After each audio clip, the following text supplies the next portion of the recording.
This horse has not humped up with me when I was on her back, but I could get her to.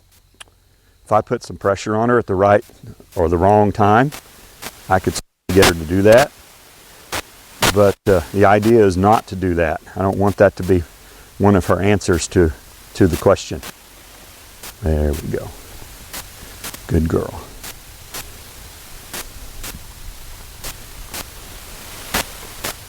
Okay. While she's just walking around here, let me explain something to you. One of my clients calls this trigger stacking. So think about something that would trigger anxiety in you. You know, maybe somebody cuts you off in traffic, or somebody calls you a name or something. That's pretty nice. She stepped over with her shoulder. That would get you nervous and upset, at least a little bit.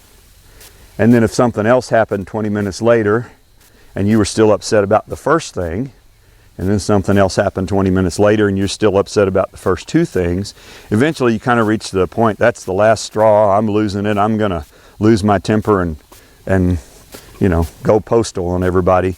That's trigger stacking. Well, you don't like it in your life, don't do it to your horse. Okay? Don't do it to your horse.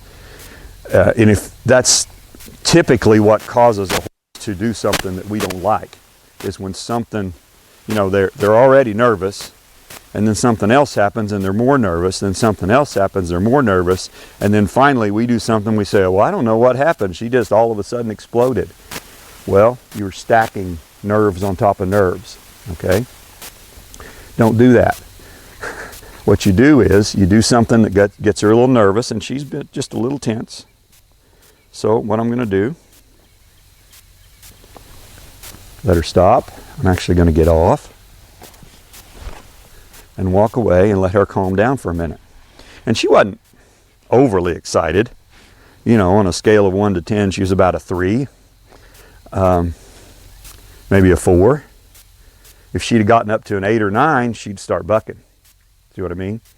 So that's one reason we take a lot of breaks with these young horses. We put pressure on them. We'll get some kind of a good response from that pressure. Take that pressure off. Let them relax. Let them think about it and realize it was okay. It didn't kill me. Then you come back and do something else. This is how you allow your horse to become emotionally mature.